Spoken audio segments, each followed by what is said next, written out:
as needed later. Okay, October 25th, Yes. 2023. Do you have that on? Are you rolling? Yes, yes. Okay, hi. Hi. My name is Maria Nodolf, and I'm here with George Lowry. Ann, Chris Hicks. and we're here to interview Tom Trezona at his home in Orangevale. So, Tom, first of all, what year were you born? 1951. And where were you born?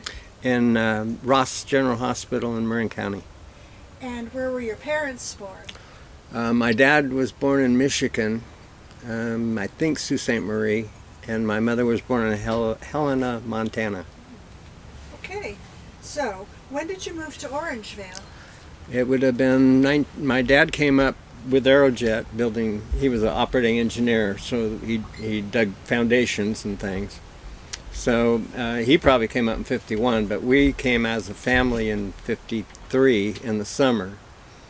And our first house was, well, actually we had little cottages over on Folsom Boulevard because Highway 50 didn't exist, of course. And there was a row of, I think maybe 8 to 10 little cottages, little one-bedroom cottages.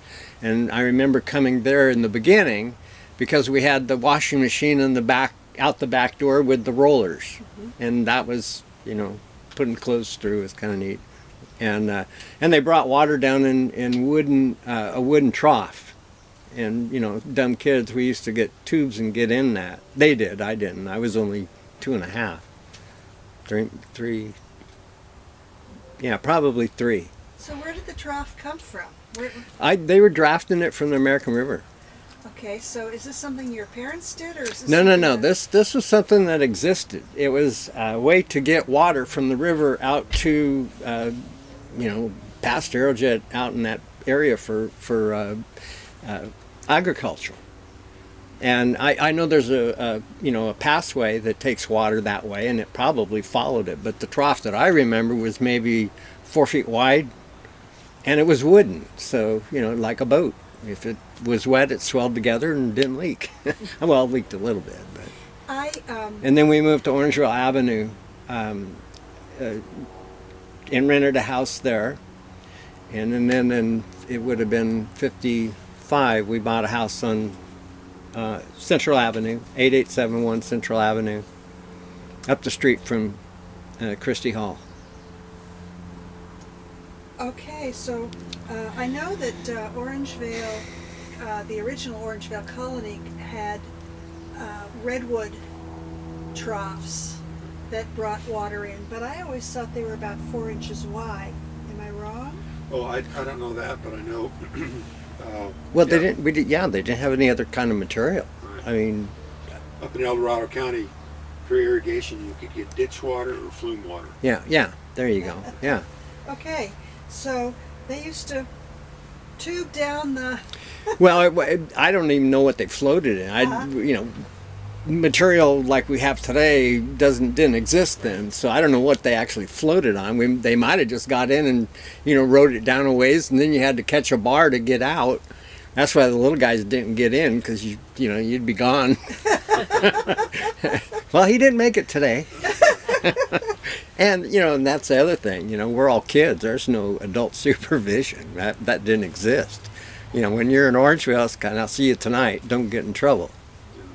What does that mean? So when did your parents buy this house? It was considered a track house because there was 4 on the north side and 2 on the south side. And the 2 on the south side were a different shape, and the other ones were flip-flop. And it would have been, let's see, I celebrated my 4th birthday in the house. So that would have been 55. Okay, so... And that was in the fall. Okay. So, Do you have, other than your siblings floating down the trough, what are your other early childhood memories? well, I was a baseball player. I was probably born that way. I can remember being on Orangevale Avenue. So I'm, 3.5 years old, and I had a wooden bat and a rubber ball. And I remember the ball was hollow. They didn't make solid ones then, I guess. I don't know. But and then we get back to parenting. Okay, I'm 3.5, and I'm walking to every house in the block, knocking on the house, asking if they would throw the ball to me so I could hit it. And you know, and I don't know how long I was gone, but you know, I never lost my 3-year-old. I had 4 kids. I didn't lose them. You know, it's kind of like, well, where'd he go? I don't know. He'll be back. So you started your career in baseball at 3.5. Yeah. And any other memories from before school? Well, I remember, gosh, and this is, you know, my kids talk about them having memories also at early ages. And in the Orangevale house, I remember an accident happening at the old Orangevale Bridge, you know, the one they reconstructed, where a family had missed the turn and went off the bank. And there were several injuries, and I had kind of had a premonition that it happened, and this was late at night, like 11 o'clock, and my dad, you know, was holding me, and, you know, kind of what's wrong, and then they heard the sirens. So then, of course, in those days, you chase the sirens because that's entertainment. You can talk about that for 2 weeks, you know, because some people didn't see it. And then we went down, and there was a tragedy, and I remember the car being like probably a 51 or 50 Dodge, because the back window had the split. And I was a car guy too. You know, when I was little, I knew all the cars. Today I can't tell them apart. They're all the same. They are. Okay, so what about, where'd you go to elementary school? I went to Central Avenue School when it was brand new. Started kindergarten there. And so we had to go to Orangevale School for maybe a month. Orangevale opened, you know, in Filbert, to attend kindergarten there until ours was finished. And then the same thing happened in high school, but I went to Central Avenue is what it was called there. And that was K-8? Yes, it was K through 8 in the beginning. Is that the present day Coleman? And Coleman, and it's changed again, I think. Maybe. They're doing some construction on it now. They are. So. Okay, so that's Coleman Elementary. Yes. Okay, so what are your elementary school memories? Well, there was we had a lot of kids coming in and out because of the area growing because of Aerojet. You know, the expansion was faster than what anybody could have predicted. And so we had class, you know, a whole class would come in and spend a semester, and then they're gone the next semester, and you'd have another set of kids. So, because I know the kids from Twin Lakes area, you know, they came, you know, everybody was shuffling schools. The ones that I know spent more time is like the kids that were north of Oak Avenue. You know, they went to Green Oaks, and they went to Oakview, and they went to Central Avenue, and they went to, you know, all the grammar schools that opened up, they went to, and then they ended up where, you know, on that side, probably at Oakview or Green Oaks. And, you know, I never caught up to them until high school. So you had, but then you had a core of friends when you were little. Yes. School. Well, and most of my friends, we all related to some kind of a sport, you know. But we had our teams that were basically neighborhood teams. Our first Little League team, you know, that was just, you know, the only 10 guys that lived close to you. and lifetime relationships. Yes. You know. What are some of those names? Well, Ed Anspaugh was one of my first baseball friends, and we were 8 years old on the same Little League team, a t-shirt team at that time, and played together all through high school. So, and he's now retired in Boise, Idaho. Okay, who else? Larry White was, and then we get to Little League. You know, Larry White was a favorite. You know, played high school ball with him. Jim Castellone, right here. You know, we've been best friends since 9 years old. So, and we did a lot of stuff that's not printable. Oh, really? Not even now? You think there's a statute of limitations? Yeah, no. Okay, so Larry White, no comment. Who else? Well, I can think of the whole team, as we go through school. Ron Applegate was one of my good friends in high school. We met, freshman year when, again, Casserole was a brand new school, and we had to go to San Juan on a split schedule. So San Juan High students went from 6 a.m. to 12 noon, and then we went from 12 noon to 6 p.m. And so we had football practice in the morning at 7 o'clock, which was not a good thing. It's hard getting up in the morning and just beating yourself up before you ever get to school. And we dressed out at the old field. There was a big old barn out on the north end of the field, and that's where we dressed and undressed and had to run into the gym to shower and then get back, and it wasn't much fun. But that was, I met Ron Applegate. He was maybe 5'4", and just a small kid with a basketball. And, I didn't think too much of it. We had several classes together, and P&T Science, Principles and Techniques of Science with Mr. Lamar, one of our favorite teachers. And there was some San Juan kids that were kind of bugging him, and so I kind of helped them out. Oh, okay. And then we were best friends forever. Okay. And he's the one who talked me into playing basketball in high school. And you played baseball, football, and basketball? Yes. Wow. Okay, so Mr. Lamar was a teacher at Casserole. At Casa. Yeah. Okay. When you finally made it over there. Okay. And Ron was a good friend. See, that lasted 2 months at San Juan. So by the middle of October, we got to move into our new facility. Oh, I bet that was nice. It was really nice, except football. Now it's a plowed field. Yeah. There's no grass. It's just a plowed field. So, we'd have tackling drills, and then there'd be a cloud of dust, and everybody's trying to run away from the dust, trying to breathe. So you see boom like this, and then everybody scatters because you're trying to get air. Wow. So Any anyway. other friends you want to mention? Oh gosh. Well, I'm still in contact with Ron and Jim, and a friend of mine from different schools I play golf with now, Gary Zakas.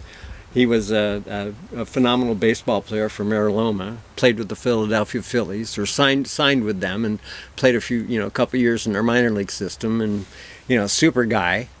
I just talked to him yesterday. I did a little bit of work for him, helping him put in some door latches, and his childhood, he had actually worked for the people that used to own the Foster Frees, the Roseveres. And they had 2 Foster Frees, and one was over down on Watt Avenue, and that's where he lived, or closer to where he lived, and he worked that one. But he says, I used to come out to Orangevale all the time when I was like 16, 17 years old, and that was before I knew him. We were like this, and then finally on the baseball field, we met up and, been friends ever since. So. And he's like 6'4", big tall guy, right? And back in the day, when he was like 18, 19 years old, man, when he hit him, it was either 400 feet that way or 400 feet that way. And I played against him, and I used to play in the infield, third base, and he hit one time at Renfree Field that went above the lights. So when it went up, you're following it, and then all of a sudden, oh, it's gone. And he's just loping along, and because we don't know where and it comes down behind the mound, 20 feet. We were 20 feet away. We never saw it. And then boom, it hits, and he's walking into second base. That wasn't fair.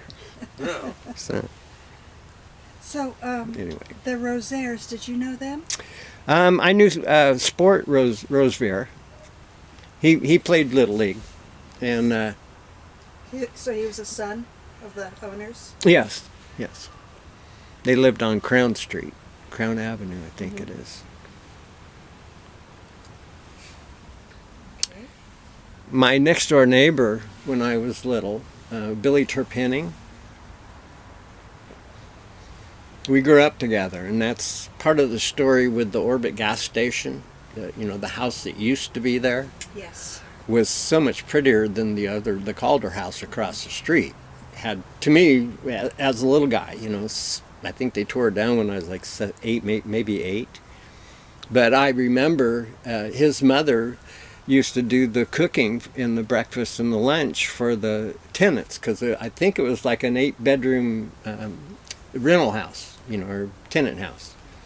So she did the cooking for breakfast and lunch, or maybe breakfast and dinner, but we would go with her, and then we played around the house. And it had a porch all the way around the house, and it was hollow underneath. So perfect place for little kids to run around. Oh, sure. And so I can remember doing that. And I remember being disappointed when they tore it down, and then they put up, what is that? And my uncle was the first one to run into it with his camper. Because he went in the inside instead of the outside. Clyde Reno. So, did you ever go inside the Queen Anne house? Not that I would remember. I remember probably going up to the front porch, and then it's like, you guys get lost. That's what we did, though. You never brought the kids in unless they were, hurt. Right. So, what other memories do you have of school? Well, I was fortunate enough to do a few things in football that worked pretty well. My senior year, I kicked a field goal that won our first game. That was kind of neat. The odd part about it, if it was today, you'd make $1 million off the film. Because the one thing that no one really understood is we never practiced it. That wasn't anything that was in our book. The only reason the coach knew that I could even possibly kick it is the year before in practice I kicked one when we were defending against it, and they thought, oh, well, let's just let him kick. And I kicked a 35-yarders, through the uprights, and that's 45 yards. And it's kind of like, oh, but I had too many other things to do on the field than to practice that, because I was a quarterback on offense, and then I played defensive free safety on defense. And I was captain on offense, and then Brees Coda was the linebacker, and he was in charge of the defense. But I never came off the field. The only time I'd come off the field is if we managed to score, and I'd let somebody else kick the extra point, so I could go over and talk to the coach Collinborn and find out what we were going to do the next time. So Yeah. Makes sense.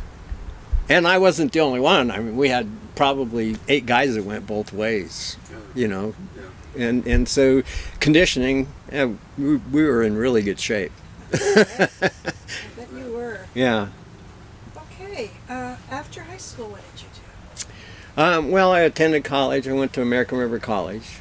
And, I tell my kids I went to school to play baseball. And I ended up getting a couple degrees. So just a AA degree at AR. And then I went to Sonoma State for a year, playing baseball down there. And then my father passed away. And then I came home and ran a business with my mother for a couple years. Well, a year and a half. But I had to stop school, so there was a span in there. Yeah. And then they had some tryouts up in Seattle, Washington, and I went up and made a team for. I played for the Seattle Rainiers in 1975. Is that a AAA club? It was used to be. We were single A, but we were independent. Oh. So. And the talent was pretty good. Yeah. I appreciated that. But I ended up hurting my knee really. I snapped my leg backwards on a bad slide and a collision. Nobody initiated it. It wasn't anything bad. It was just wrong place, wrong time. And so that kind of ended that for that time. So, what kind of business did you run with your mother? It was a charter bus company. Out of Orangevale? Yes. What was the name of it? Trezona's Charter Bus Company. There you go. Let's see.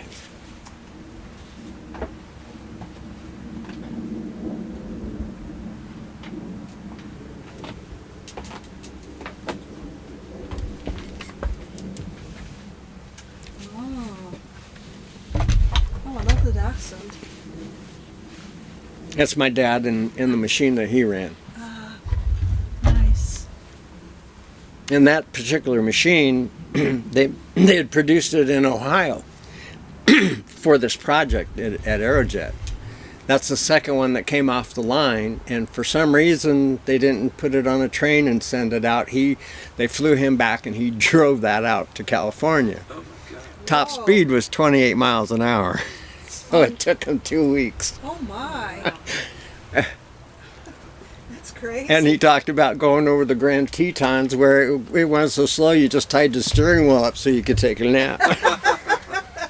Because you'd only cover a half mile, you know, and the road's really wide and the truck's going straight. Wow. So let me see. So you ran the business with your mother, then you went and played for the Rainiers, and then you broke your leg, and what happened? And then I went back to school in '76, in the spring of '76 at Sacramento State University, and I ended up with a degree in physical education. Okay. And in the fall of '78, I started at St. Mary's, and I ended up with a teaching credential in '79. And I taught school at Benicia Middle School for a semester. You just ended up over there? And you taught for a semester? Well, what happened was at Benicia Middle School, I was going to do my student teach there anyway. And they didn't get very much publicity then, but it's kind of what some of the principals have been accused of lately, and that happened at school. So the head PE guy moved into the vice principalship, and then they had an opening, so I just filled it without pay. Mm-hmm. But I taught, I was 28 at the time, so, it wasn't a big deal to me. It's just, and then I got to help down with the baseball team with Ron Wheat, who was the coach then.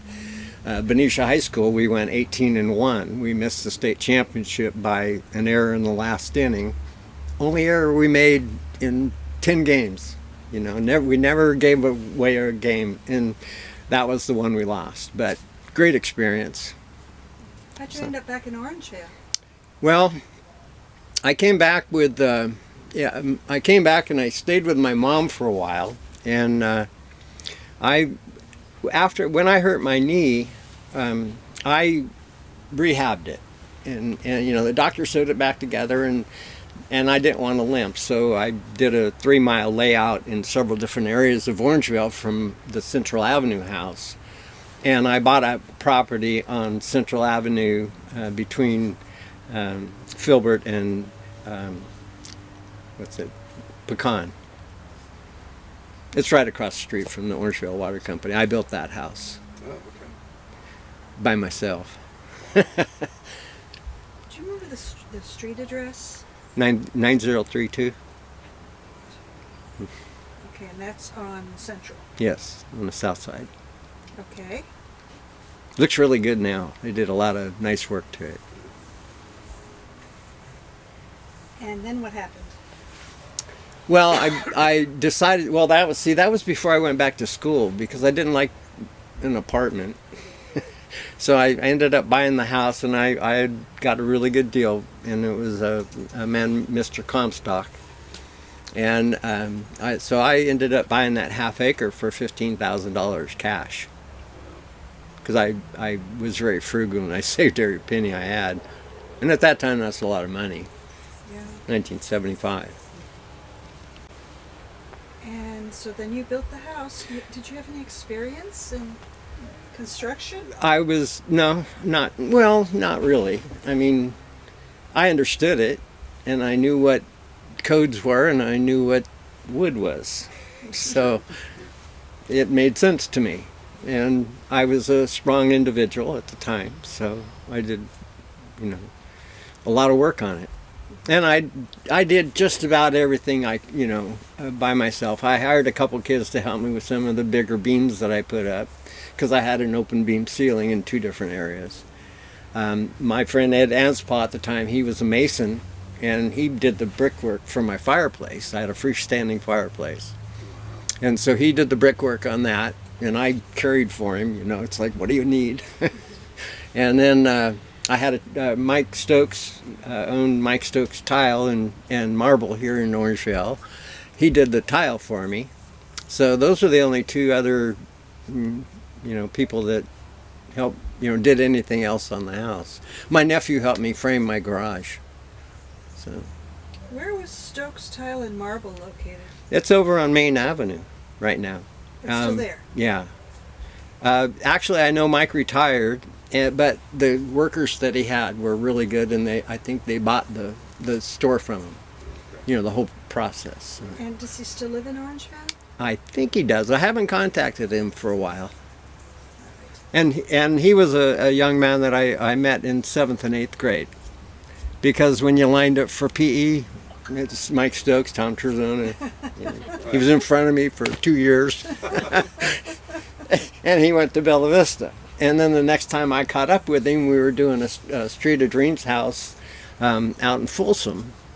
And it was, well, he was doing the house next door to the one I was doing, because I was doing some stair work. And when they did Street of Dreams, it was everybody's piled on top of everybody. And, it was just a mess all the time. And you had to do the best work because it's all going to be shown. So I walk up the street to cool off a little bit because, people were spilling stuff on my work, and I'm cleaning it up. And I walk into this house, and it was probably a good 250-foot bathroom. Square foot bathroom, all marble, everything. And I'm looking at that, and I think, boy, if you're wet, man, you're gonna slide right out of this house. And Mike was doing the marble, and he carried a marble, because you roll it across, and depending on how loud the click is, because marble's supposed to be pretty tight and level. So if you hear a click, then it's like, uh-oh. Interesting. Yeah, but the sliding part, he says, oh man, I never thought about that. I said, man, this stuff is slick. Get a little soap on you. Yeah. Explain that to the insurance company. Yeah, really. I was just standing there. So you went from building your own house to becoming a finish carpenter, and you specialized in stairs. Yes. While I was building my house, I was a shipping manager for a company out in Rancho Cordova called Trezona Incorporated. And then I moved into the sales department, and then Chernobyl happened, and a lot of things shut down because we were pipe cutting and finishing specialists, meaning that up to 36-inch pipe at that time with a 3-inch wall, we would have cutters that would cut it, form a line so that when you put the two pieces together and welded them, it would be perfect with no, grinding or anything. So what? I'm unclear on how that related to Chernobyl. Chernobyl's a nuclear power plant, Yes. so all our nuclear power plants were double checking everything, and they kind of backed off on everything that they were doing, and it just kind of closed down the environment. So, and then then it was everybody's in on repairing the nuclear power plants to get them up to snuff. So then everything else backs off. So Right. it was just a circumstance. And when I went into sales, it was the Midwest, and our tools are very expensive, and it was hard to sell a $5,000 tool to a guy that's using a grinder that costs $50, and he's grinding the pipe to make them fit. Where the tool we had, you could just stick it in the pipe, turn it on, and done, and it's perfect. He couldn't see the time element, because he's got more time than he does money. Right. And I know that, that happens a lot. I've been there quite a bit. That's why I have a table like this. So then, let me see. You stopped sales for that, for Tri-Tool. Well, then I basically got laid off during the summer. Right. So I took the time and finished my house because I had some cabinetry and things to make, right at the end of the project. And so I got my finals, and then I drove for UPS that Christmas, just delivering packages in a 30-foot van. And then in the spring, one of the fellows that was in R&D at the Trezona Incorporated had a brother-in-law that owned a stair company in Folsom, Reese Company. And they were originally a floor company, but nobody around here was doing stairs, or we only had one company in Roseville, so the volume. In 1986, the property values started to increase where you can't afford to put a single dwelling on there. It has to be a 2-story. And then they couldn't find enough stair guys. So, gosh, they were hiring anybody. So I went into the shop because my knee was pretty bad at that time. I'd injured it a second time. So I just told them I'll be in the shop and learn how to do this. So I ran all the shop equipment and my table saws and everything, and we went from, I think I had 4 installers at the beginning where I had to get their jobs ready for the next day. Then it went to 6, and then it went to 8, and then all of a sudden it's 12. Oh my God. And we're storage problems, keeping the amount of material to do that many jobs. It was, now it got really busy. So then I had the meniscus taken out of my right knee, and my knee stabilized. So then I went out in the field. At the time, we started bending rail, and there was a lot of curved railing going on, but not a lot of experience doing it. So everybody had an idea of how to do, how to bend this rail. And I was looking at how everybody did it, but some of it didn't make sense to me. And then I figured different ways of how the glue's drying and which way is that rail flexing. Because if you just glue it in there with alphatic resin, which is yellow glue, and you release it, it'll expand. It doesn't stay there. And that's what we were using as glue. So some of the guys, they'd overbend it this way. Okay, it'd come out here, but they always forget about the middle. If you move out this way, that comes in. You move in this way, that goes out. So you have to compensate for both things. And then I started doing that, and all of a sudden all my railings started working. And leveling it. Everything had to be plumb. All the blocks that I'm against, they have to be plumb. If they're not, then those boards start going in a different plane as you're going in a flat circle. So everything would climb. And they're squeezing them down, and then you get gaps, and then you got to repair it. So anyway, it was just a process. And theoretically, you look at things, and common sense tells you, Yeah. well, try, this will work. I've seen this work. And you have to look at 3-dimensional. And I've had that opportunity to explain 3-dimensional things to 2-dimensional people, and all of a sudden I've got the whole stair I've drawn it on the wall of what it's going to look like. The only thing, you can't climb that one. It's going to look like this. So you mentioned you had 4 children. Mm-hmm. When did they come along? My first one was born in 1983, December 22nd. That's my oldest. She'll be 40 in December this year. And then my second daughter we adopted, and so she'll be 30, just turned 33. Okay. And my son is 32. And then my youngest daughter is 94. She'll be 29 in next month, on the 16th. Are any of them local? Oh no, Well, I do have a daughter that's homeless, so she's somewhat local, and we're working on that part.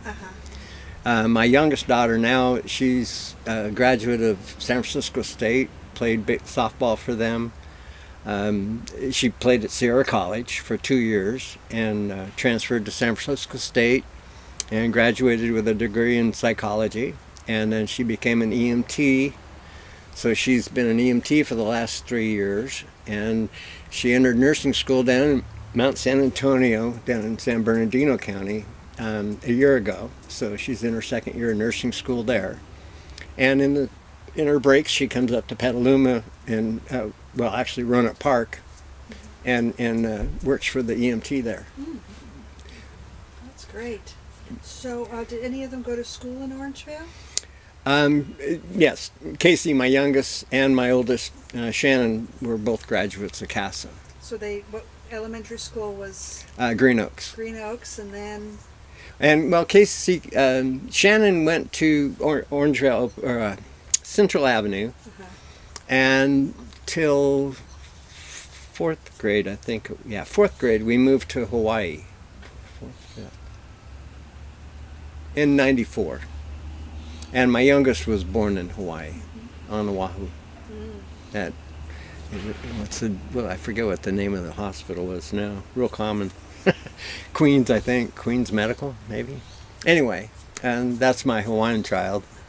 When you came back, did they go to Pasteur then? Let's see.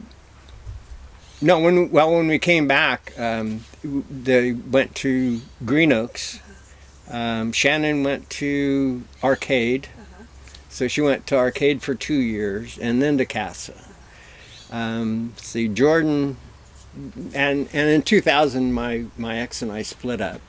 And in 2001, then my son went to live with her, and then I kept the 3 girls. So he went to Rio Americano, and that's where he graduated from. And then right out of high school, he worked as an MA for Summit Orthopedic Group, which is doing my surgery here in a couple weeks. And he worked for them for like 7 years and put himself through UC Davis. So he's a UC Davis grad, and now he's a casting specialist for Kaiser down in Laguna Beach. So he's doing pretty good. Okay, so you worked for Reese Company in Folsom, then you went to Hawaii, then you came back. And then I worked for a stair company here, but the fellow was, the economy was pretty bad, and he had some people after him, so I got my license and worked for a company called The Stair Company. I would contract work through them because I had my contractor's license. So Where were they? they were down off of Ravana Avenue or something, off of Florin Perkins, I think, down in there. And then you retired? Yeah, well, actually, I had a pretty bad car accident, so that kind of speeded it up. And I had to have neck surgery in 2011, and then I just recently had one of the reasons I came back up to Orangevale. I had back surgery a year and a half ago. Not quite a year and a half. April. So you Yeah, did it'd be knee about a year and a surgery, half. neck surgery, back surgery. Well, I abused myself, so I'm falling apart. I've had my bad knee since I was 23 years old, and it's always been one of those trick ones. It works sometimes it doesn't, so you can't really count on it. And when it doesn't, it hurts pretty bad. And I remember I was in my 40s, and a friend of ours, his daughter was playing with my daughter, and he's like 41 years old, and he's down at the courts at the park playing with the young guys, 21, 22 years old. And he's playing full court basketball. And he's got the Kareem Abdul goggles and the tennis shoes and all that. And I'm looking, I go, you're running? I mean, I could jog, I jogged and stuff, but I couldn't run and stop, because my knees would pop out. He goes, oh yeah, he says, I've been playing with them for like 6 months. And I go, well, did you play in high school? And he goes, no. He didn't do anything but stay in shape. He wasn't out of shape. He just wasn't athletic. He turned pots and pottery and stuff. Yeah, you don't get hurt doing that. And was he local? Yeah, he was local. What was his name? Deering was his last name. I don't remember his first name. Okay. I know he lived on Orange Avenue, and they might still be there. I see his daughter post on Facebook every once in a while, so. Okay. Any other memories you want to share with us that you can share with us? Well, we remember Madison Hills. We used to go out there in the summertime and the dirt bikes and Jeeps and everything. And that was one of the stories with Jim when I picked him up. And he, he's Italian, and his mom took really good care of him and, even ironed his jeans every once in a while. I was lucky to get mine out of the dryer. And and we wore jeans and Towncraft t-shirts, white. And I had a 1941 military Jeep. And I didn't know anything about abusing a car. So I pick him up and we go over to these hills, and first thing there's a a little creek that went through at the bottom, and it was only maybe 8-10 inches deep, but it was like the width of a car, 10-15 feet across. Well, I hit that at like 25 miles an hour. The water goes up and it comes right down on top of us, just like somebody dumped 50 gallons of water on it. I mean, we are drenched. So now we're wet. And there was a hill over there, and as you climb the hill, at the end there's a little turn around a stump, and then you got to get on it to get over this little hump. Looking at it now, there's a house at the top of that hill. But at the time, I never thought, I could not drive my Jeep up there. And I only had like street tires on it, but I'd been up it 20 times and I never had a problem. So I told him, I said, I don't have row bars on the Jeep, and if I stop, bail out, because I don't want it to flip over on you. So, and we're wet, mind you. And this is like this much powder dirt, the kind where you throw something in and it goes, pop. So we start up, and I'm, and then all of a sudden, to make that little corner, and because the dirt was so deep, it's bumping, and I couldn't see that stump, and I bumped it, and so it stalled. So I push in on the clutch, slam on the brakes, and that's all I could do is hold it, in one place. And it's idling, and I can't see anything. There is so much dust. I can't, I don't even know if it clears and he's gone. And it's like, and I look over, and he's down at the bottom, and he's just covered in mud. I mean, the dirt, face, everything. And I'm laughing so hard I can't I can't drive this thing up the rest of the way, and so I back it down, because I thought you couldn't back it down. I said, well, I guess I could. So, we had to stop at my house and rinse everything out before we went to his house so his mom could wash it. Oh my. But that was just one of the things. We recently interviewed a Jim Castellone. Do you Yeah. think they're related? Yeah, I know they are. Yeah. No. Was it Russ or Jim? I mean, Russ. Yeah, Russ. Sorry. That's his brother. Brother, okay, brother. Yeah, we just interviewed him. Yeah, he's right over here. Yes, that's another narrative with Jim. Okay, that's a marvelous story. Anything else about, how do you feel about Orangevale? Well, it was a special time to grow up, in a place like this, and I've heard it called Mayberry, and it pretty much was. You knew pretty much your whole group. You didn't know beyond that. It wasn't like today's society where you have contact with phones and everything, and the kid at a different grammar school. You knew your class even. Sometimes it was just your class.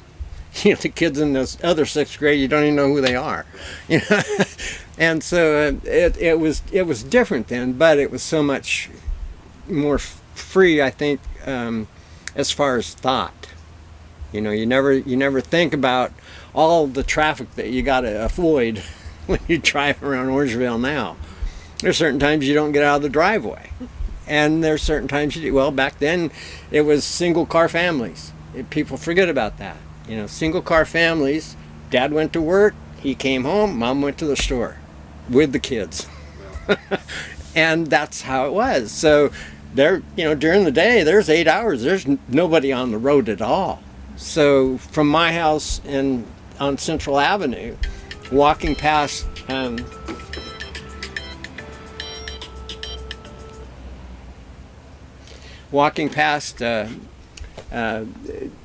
Christy's house, across Hazel Avenue, and going to my uncle's house over on Crown, which is up by Orangevale Open School. But you cut through all the fields, so you didn't stay on the road all the time. And I used to make that trip as a 6-7-year-old boy, and I can remember walking and thinking, this is taking quite a while. Maybe I'm not going in the right direction. But I always told them, by the time you got anywhere, when you walked or rode your bike, you were full, because there's fruit trees on the way. There's apples and pears and plums, and you learn which one, and cherries. And so by the time you get there, you got stuff all over your face and you're full.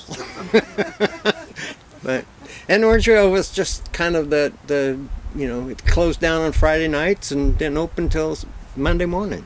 So real quiet. And today I see kind of a similar attitude, but a lot more people. I think the community is pretty tight. I hear a lot of musical things going on, a lot of activity for kids and mid-adults.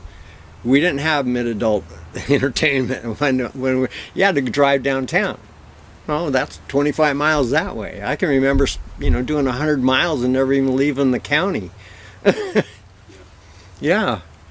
And you go downtown and, to cruise and everybody's the same thing. They come from everywhere else. But, yeah. And people forget about that. There was only the 8th Street Bridge to get across the river. So, no causeway, not yet. Well, on my first trip up here, I remember my mom making a big deal about it, that we went in 4 forms of transportation. The 4 forms was we had to take a ferry across from Marin County over to Oakland, I guess, and then we caught a train that brought us to Sacramento, and then a bus out to somewhere in Rancho Cordova, and then a taxi out to our motel, which would have been the Sheepherders Inn at the time. And what I remember about that, it was an old-fashioned hotel that had the carpeting like the old theaters used to have, and this huge staircase, and as you came in on the right-hand side was the guy that checks you in, and it was just all this wood, and he's kind of got a little cage, but he's back in there and he checks you in at night, It's kind of one of those memories, and that was before the little place over, on Folsom Boulevard. Like I said, I don't know time-wise, I just remember being there. So.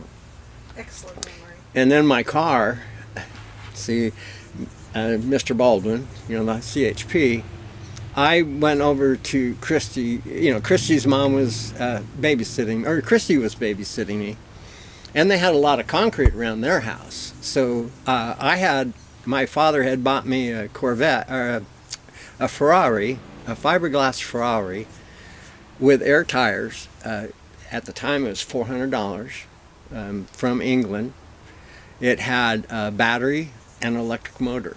You put a car battery in it, and then the electric motor had a little stem that went over on the air tires, and that's what I could drive almost a whole day. And it would go between 6-7 miles an hour, 8 miles an hour. The brakes weren't real good, but as a little kid, you learned. I had a handbrake, and a shifter, forward and reverse, and it had lights. It was pretty awesome. I mean, it really was.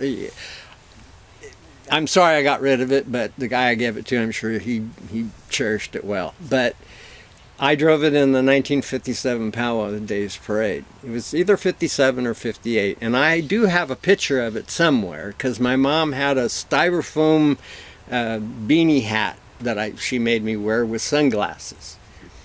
And as I'm driving the car by Orangevale Open, and we're going down the hill, the float that was in front of me was, "We have the whole world in your hand," and it was on the back of a flatbed pickup, and it was all decorated, and there was a couple of girls in it, or people, and my brakes go out going down the hill, so I'm heading for this truck, and I'm my little car is not very big. And how old were you? 7. 7, okay. So I just pulled the emergency brake, and that's how I stopped it. And then I'd coast, and then I'd use the emergency brake, and that's how I feathered it home. And then when I got home, I told my dad, I said, "The brakes aren't working." He goes, "Well, how'd you drive it?" And I said, "I used the emergency brake." "Oh, good boy." You expected me to do that, so. But that was a very fond memory. Tell us about the ticket you received. Well, okay, so I go down to, I got to take it down to Christie's house on the corner, and because they had a big driveway and everything. At the time, the driveway went further out. Hazel Avenue wasn't 4 lanes; it was only 2. And there's no stop signs, except on, I think Central had the stop sign, Hazel didn't. And I started. Christy had gone across the street to their grandparents' house, and so I was going to follow them. And the driveway goes, down really steep. And when I got down there, my brakes ain't working, and there's a car coming, and I'm heading for the middle of the street, so I gassed it. It's not like a hot rod. I just went across the street in front of the car, and then I'm driving on the other side, and I get to their driveway, and then he pulled in behind me. It was a CHP, and the only car that I drive in front of, and because he lived up the street, So he pulls in, and he reads me the right act, because he did one safety, but you do that again, we'll take your car away. Well, that was my lesson. There was probably enough, he didn't skid or nothing, so I'm sure he just saw me. Yeah, right. Oh, what's that?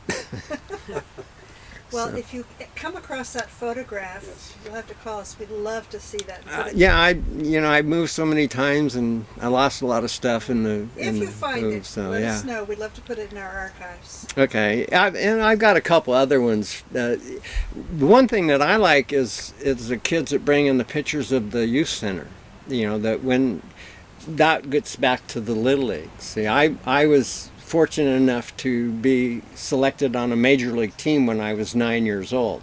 So at 9, I was playing with the 12-year-olds, and they were huge compared to me. And when I put the uniform on, I tucked my number into my pants. So it was like, what are you, a 7 or a 1? So, but I remember that was the first year that park was built. And Mr. Howard, he was a carpenter, and his assistant built the Little League Park. And it was so premium, you wouldn't have believed it. It had grass infield. The dirt and the grass were the same height. There was no difference. They had a 6-foot redwood, or a green painted fence with a 2x8 top all the way around. It was 189 down the lines and 245 to dead center with a huge scoreboard.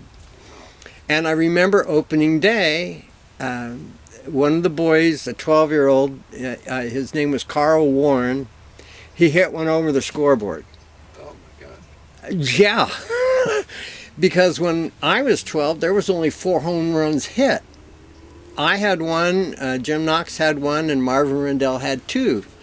That's in the whole league. These guys on that Saturday, there was one boy that played for, I think it was the Titans. They were all, I think it was the Titans. And he hit one right-handed and he hit one left-handed. I think his name was Jerry Herman. And they were just crushing the ball and playing really good defense, that I remember. Compared to when I was 12, it had kind of fallen off a little bit. We had our 12 All-Stars, that we all played together. And the difference is how you perceive the game when you're young. The boys that I was playing with that were 3 years older than me, those were the Jackie Robinson kids. Super hustle. Don't let the ball by you. It's not going to hurt. And by the time I'm playing, it's like, look out, it's coming at you. Mr. Howard, he built this baseball field? Yeah, there's the history behind it. There's I think on Facebook there's a web page for Orangevale Little League. And because I know he lived on Pecan Avenue, and he died not too long after that, or not too long ago, I think. I'm not really sure. I just remember it was Howard Field. That's what we called it, and how perfect it was. I mean, it was Major League, and they held All-Star games there because of that. That was.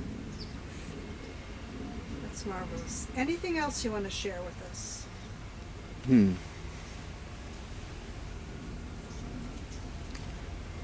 I remember the car dealerships in Folsom, Hoxie Ford, and the Chevrolet, Love Chevrolet at the corner. And somebody would get a new car and everybody would know about it. And I remember, my parents, my dad, the first car that I remember, getting back to the baseball thing, Folsom Lake isn't done, so you can't entertain out there. But Bass Lake up El Dorado Hill, Cameron Park, somewhere up there is Bass Lake. Yeah. And we would go there on the weekend. And we had a Buick, probably a 48 Buick station wagon, or convertible. Had red leather interior, and it was blue on the outside. And of course had the 3 portholes. That's how I knew Buicks, and the grills forever. And so we go up there on a Saturday, and my brother was 10 years older than me, so he's like 13, 14 years old, and he's got a friend with him. And Jack Stack was his friend, and I think they actually joined the service together.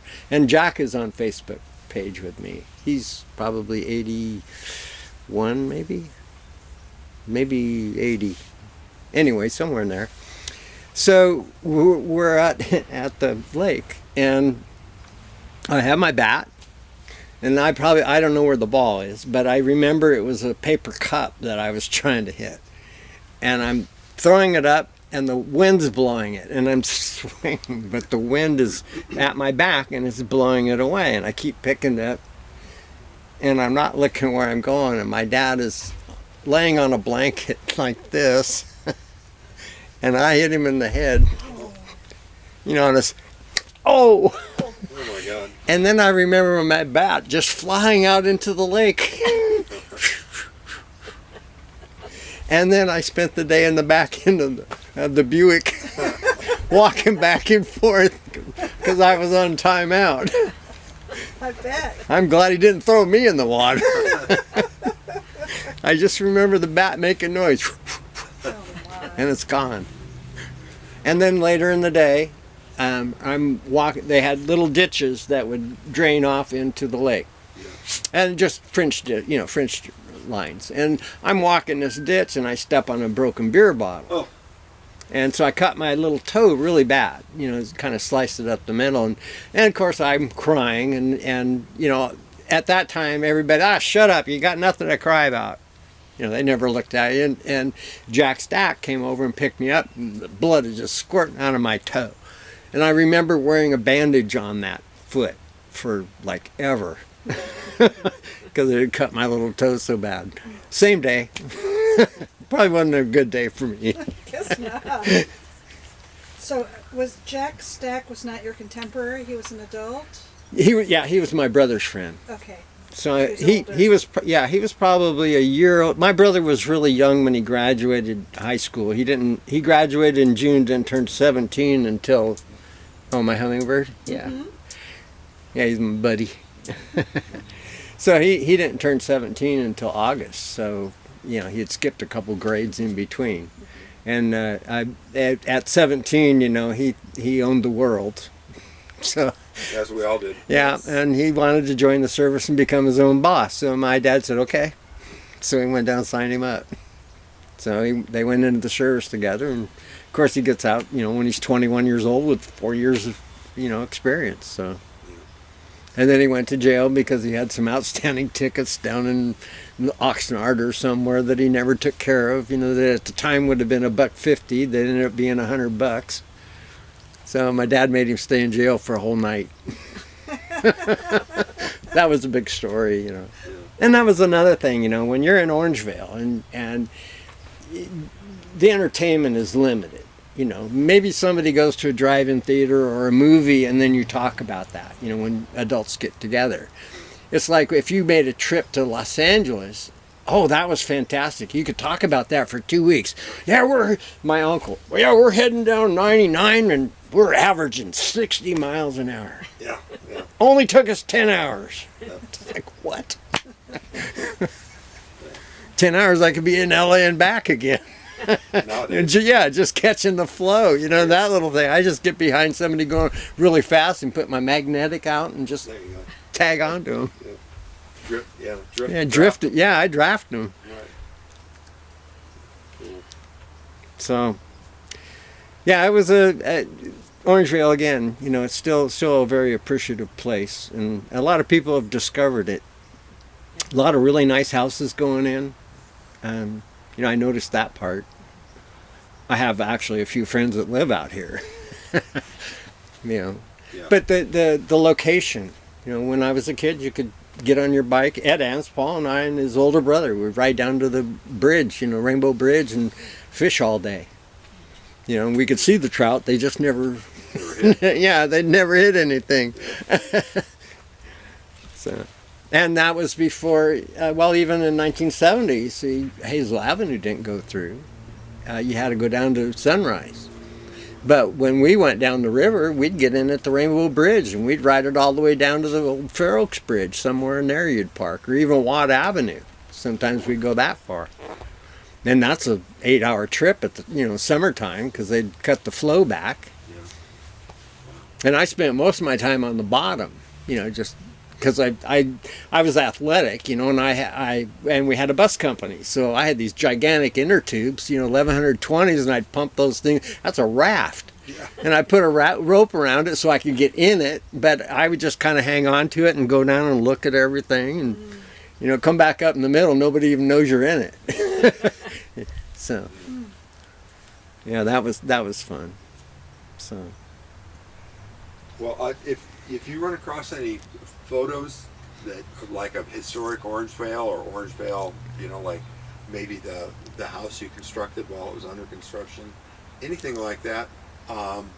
actually, I have my house under construction. You know, when I was building it, Yeah. from start to finish. But With do you have photographs of it? yeah, I do. Well, it was when I lived in it while we did it. So, you know, there was times when we had like 3/16 of an inch plywood between us and the street. You could hear people walk by. Right. You know, it's like, hey, we can hear you. Anyway, if you'd be agreeable with that, we'd be grateful. You know, we could scan them in Okay. and post them to. There's a Facebook page called Orangevale History Project. Yeah. Well, you know, when I look at some of those pictures, and I've talked to my friends about this, I said, man, I see those pictures of old Folsom, you know, where Hoxie Ford was, or even Orangevale, you know, up at the Capri Market, and I'm looking at $1 million worth of cars, and they're just new, a '56 Chevy, you know, or a, you know, you see all these cars that today it's a fortune, you know. Yeah. Oh, yeah.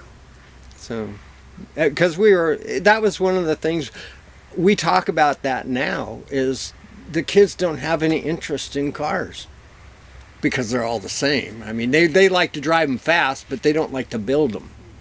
Where you couldn't go to the showroom and buy something that would suit what you would use it for. Like that, you couldn't just go to the store and buy one of those. You know, Right. that thing will corner so good it'll, you know, you think it's on a track.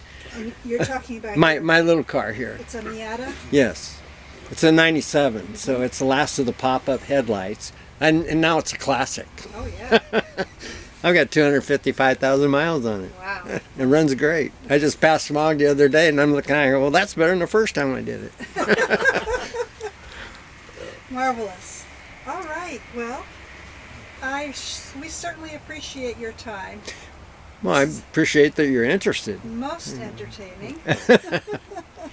Well, like I said, I came up here, I got a lot of medical stuff done. I got my back done and everything. I'm getting my arm fixed. My eyes are still a little bit messed up, but I'm, you know, working that out. I'm trying to get back into baseball with my great nephew. He plays. He's 10 years old. And it's like, you know, I keep telling people that there's no hurry. You know, the kids are going to develop. We can train them. You know, my daughter played on a traveling team, and some of the parents were so they wanted, you know, they were thinking scholarship and professional, and it's like, the kid's 10 years old. Lots going to happen between now and 18. You know, I said he could have 2 kids by then. What do you know? And that's hard for some parents to realize, you know. And I had a girl that was playing that game with the boys. My only thought was, I'm training her for softball in college because that's going to be the game. And I wanted her to learn the game of baseball because girls' games at 10 and under are all in the infield. And I wanted her to do outfield cutoffs, and because she had a cannon for an arm.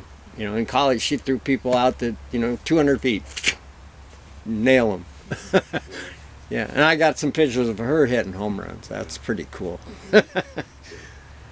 In fact, one of the cool things was they were playing, when she played for San Francisco State, they were playing San Diego State. And San Diego State was, kind of a national rated team at the time. And I was in Tonopah, Arizona. So I grabbed my granddaughter, Madison, and we drove over. It was like 370, it was like going to LA. And we drive over to San Diego. We got to see all the poppies and everything. And first game, second time up, she crushed one. Home run. I go, man, that's worth the trip. Yeah. She had every time I saw her, she had a good day. Nice. So, and she even talks about that now, about the difference of being there, Yeah, some of the most enjoyable baseball I watched was Women's Collegiate World Series. Oh, yeah. It's great baseball. Yeah. Well, when I got into softball was at my senior year at Sacramento State, and I was coming off my knee surgery and everything, so I was working out, and I was probably in one of the best shapes of my life. And I used to, when physiology of exercise, I would do all the experiments. I'd run until I couldn't run no more, and until I'm totally gassed. And they weighed me in water, and all that kind of neat stuff. And that gets back to a certain theory. When I weighed in water, we were doing body fat, body percentage, and I came out at 5.6. And at the time, it didn't look right, because we had a bodybuilder at, like, he was 230 pounds, and we had a gymnast, and they were both 1%, and this guy, the bodybuilder's getting ready for a competition, so he's doing like 1,200 calories a day and probably burning 2,000, because he's got to be tight for the comp. Well, they're at 1%, and then we had a Kosh Kunti kid, and he was at 5%, but he's skin and bones. I wasn't. I had a lot of muscle mass. And so we actually ran the program a couple of different times through our little, they weren't computers, just calculators at the time. We have pages coming out with numbers on them.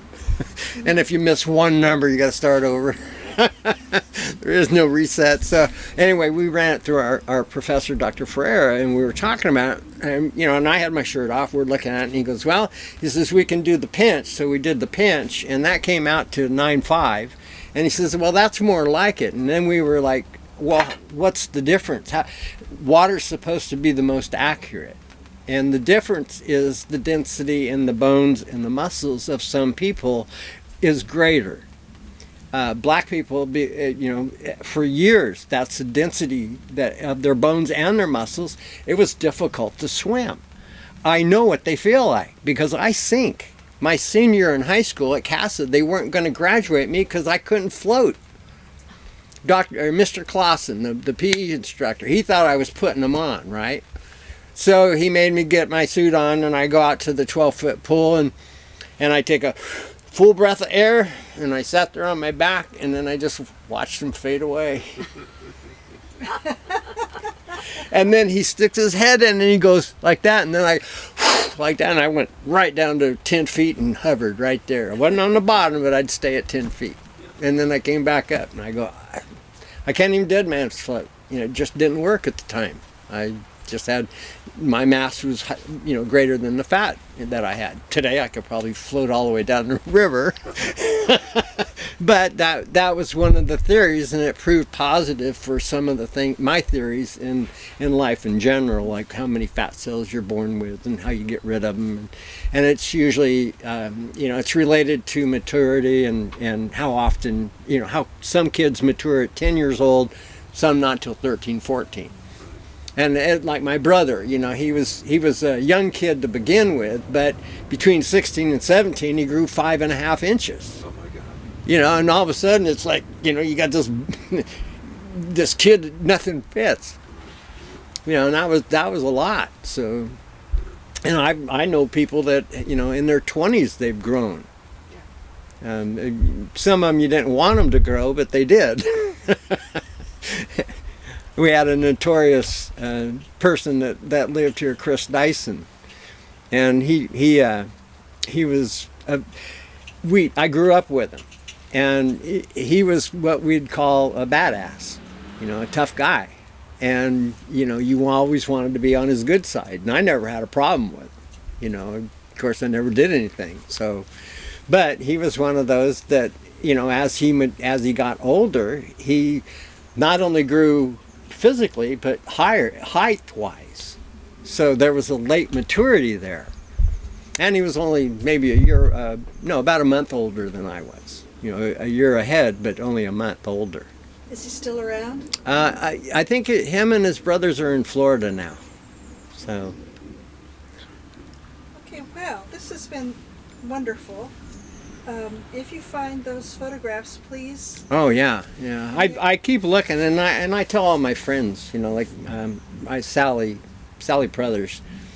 She was a girl, went to kindergarten all through grammar school, high school, and her dad was an engineer out at Aerojet, and she still owns the house over on Strong Avenue.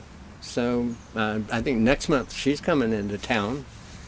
Sometime after they get a little progress on the repairs on the house, then she'll come in and do a little bit of work too. But that's another person. I was going to bring her to the museum, to show her that stuff. Yes. Because Sandy Matson Pittman, she was my neighbor. Lived right behind me. And Dennis Lloyd lived next to her. And I just saw him at the class. We have an all-class reunion for CASA since the year 2000. Every year we've had one, and this past reunion, not too many. Most of us quit after the 50th, but since I'm local, and my nephew was in the class of 74, so I knew a lot of the kids anyway. So it was interesting seeing Dennis because we went to school together, and he's up in Gardnerville, and his wife Jill was Spider Jorgensen's daughter. Spider Jorgensen played for the Brooklyn Dodgers when Jackie Robinson was there, and super interesting character. And he was my American Legion coach, and he was one of the first ones that kind of encouraged me that you could be a professional. So you mentioned Dennis. What was Dennis's last name? Was it Dennis? So you said Sandy Matson Pittman, and then somebody. Oh, Dennis Lloyd. Lloyd. Lloyd. Okay, thank you. Yeah. Great. Because we went, Dennis and I were the same age group, so we went from kindergarten all through high school together. And then we get back to like the groups, like in high school there's cliques, and it's not so much cliquish as much as convenience, to have a group of kids in the same area. You know what I mean? And because we didn't have a lot of transportation there. Not everybody had a car that worked. I drove a 41 military Jeep to school, and I drove it a year and a half without a battery. It was a 6 volt, and it wouldn't start on its own, so I always parked in them. I'd always have 3 or 4 guys follow me out to my Jeep, give me a little push, I'm on my way. And I remember in the wintertime, I'd keep it in the garage, and I had a metal top for it. But I took the heater out for space or some stupid reasons. I didn't have a heater in it, but I had a metal top. So I put it in the garage. I put the heater in it at 6 o'clock in the morning, warm it up. Right. and my windshield wiper was like, yeah. And then it'd start coming back. The one on the right-hand side you did by manual. See, and that one worked. And I'm thinking I should put that one over here. But then I'd go out and I'd get it started, with the garage door down, get everything ready, garage door up, throw the heater out, back out, throw the garage door down, and take off. And probably within, 500 yards, my windows would fog up, and then I couldn't see. But that was the game. So. And we had. In high school, we didn't have, socioeconomically, we're all the same, And we had this one fellow that had a 56, I believe, Ford, 2-door. I think it was a Fairlane, but he only had 2 mags, mag wheels, right? Because you had to buy them then. They didn't come with the car. So he put them both on the driver's side. It's because when you come in the parking lot, you never let anybody see the other side of your car, which had a different color door and 2 different tires. So that's how we handled those things. And then when you left, he went down Cherry Avenue and out that way, see. We never knew, and I never knew, I never even thought about it. And I forget what it was, maybe a ball or something went over there, and I went on the other side. I go, damn, what happened to your car? Oh, it's always been that way. And I remember we had another kid, he had a 51, 52 Dodge, and he wanted a convertible, so he cut the metal top off. Oh my goodness. And then he's driving on a milk crate. It's like today you can't do that. No, it's frowned upon. Yeah, it's frowned upon. Well, Lucky Jordan, he was another character. That was, yeah, and he came from Alabama. I met him our freshman year at football practice. You know, he was the only one, had an accent, and he was the loudest and the only one that ever played tackle football before, high school. We didn't have those leagues. We had Pop Warner, but you'd have to go all the way over to Roseville to play it. And there was all kinds of money involved in it, and none of us did that. So he's from Alabama, and it's kind of like, I remember the coach asking, "What do you play?" He says, "I carry the ball." Okay, you're a fullback. and like I said, he had that accent. Well, out of high school, we had a really good friend pass away, David Leonard. My class 70. His birthday's October 31st. And he was helping his brother in Idaho that in summer of 71, a year later. They were doing some irrigation, and an irrigation pipe, a rabbit ran in it, and he walked to get the rabbit out, and he hit the high voltage wires, and it killed him. And we got the news when we got back off the buses, because I was dating Pam Rice at the time, and we went to Disneyland for graduation for the class of 71, and my dad drove the bus. We had 3 buses that year. I drove it in 74. I took the class of 74 down to Disneyland, and I had 2 other buses with me. I got a lot of pictures of that stuff. and in those, yeah. So, forgot what I was saying. You were talking about David Leonard's death. Well, it hit us so hard because we got off the bus, and my dad knew him, and he says, "Hey, I got something to tell you." And I go, "What?" And he says, "Well, your friend passed away," and he didn't know how or anything, so we found out later. But it changes how you look at life. I mean, you got Vietnam, you got your draft number, you're waiting, and then your best friend, best guy in the world, he had like $4,000 or $5,000 worth of scholarships built up in 4-H, and then he gets killed, and some jerk didn't. What's going on here? So you kind of hang around with a bunch of different people and see different parts of life. And I had a sports car. I had a 1968 MGC. That was a 6-cylinder MG. And it had all kinds of power and everything. And I drove that, and while everybody else rode motorcycles. Right. Well, then Lucky Jordan, he bought an Austin Healey Sprite, which is smaller than that one. I mean, the engine's only like this big. And he's not very mechanical at the time. So when things broke, it just broke. And for some reason, he took a steering wheel off, and he couldn't get it back on, so he just put a pair of vice grips on there. Yeah. And his muffler had fallen off. It was still there, but it wasn't connected. So one night we were coming back from a party, and I was racing a little bit, but I kind of teased him because my car was so much more powerful. So I make a left on Central and head home, and in my mirror I see him like this because there's sparks flying out and and noise. And then behind him I see the lights. So he got pulled over, and the cops looking at him like, "How are you driving this?" So he got written up for not having a steering wheel and the muffler, and it was a fix-it ticket. And he showed me I go, Lucky, this is going to cost $900. I go, your car's only worth $150.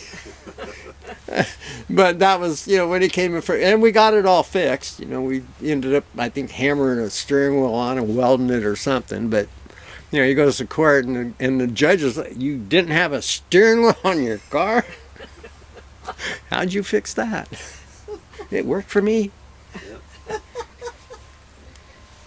Marvelous. That's marvelous. Well, again, thank you for thank you for your time. You told us some wonderful stories. Every once in a while, I think of a lot of others that just lead on, and that's kind of part of the memory thing. Mm-hmm. Mm-hmm. Yeah, we need on the Orangeville History Project Facebook page, we need a memory wall. Just certain things you remember. Yeah. It's a great idea. Yeah. Well, like yesterday, talking to my friend Gary, and all of a sudden I get these flashbacks. I remember when we were playing a game against Mariloma there, and there was a circumstance that happened.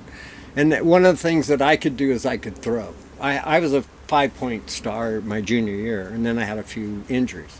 But we're playing Mariloma at their place, and they have a guy on second base, and it was a close game, and I was playing center field, and he hit it to the fence. Well, the fence is 330 feet into the corner, or 340, I think it was. Not major league, but distance away. And I remember tracking it, going back to the warning track, and then I came forward, and I caught it on the run, and let it go, because I knew he's going to third. And Jim Castleton's playing third base, and Ron Applegate's the shortstop. And when the ball got to Ron, he's the cutoff. When it got to him, it went through his arms, and then it leveled off. Because my fingers used to turn black at the ends because of the force that I would extend, the furthest extension and throw. And Jim, he's standing there like this, watching the ball come in, and the runner's coming at him. And I'm thinking, he doesn't see it. So I start walking towards him, Jimmy, like that. And then all of a sudden it's like, tagged him out. But it was a total decoy. And I thought he didn't see the ball. It's going to hit him right in the head. And those were fun things. We had trick plays, just because we played so much. Like Ron was the shortstop my junior and senior year. And we did it by accident the first time. There was a runner on first. I was a right fielder. And I had chosen right field to play because of the distance I could throw between there and center. It was kind of the same throw to all the bases. So I like the length. And so the guy on first base in the line drive gets hit to me, and I came up and I fielded it, and I cranked one right at the base. And the guy had rounded the base, and as soon as he turned around, it's coming, so he moves out of the way, and Ron catches it and tagged him.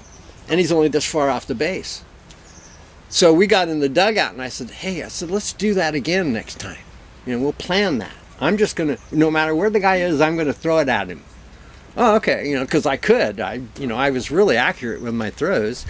And so it was like 2 games later, man, this guy makes a big turn, and I threw it, and he had to duck. And then he's trying to dive back to the base, and Ron just tags him. So I think we did it 3 times that year. And that was just way cool, It's like, yeah. There was another one when baseball stuff. Jerry Wyatt was our catcher.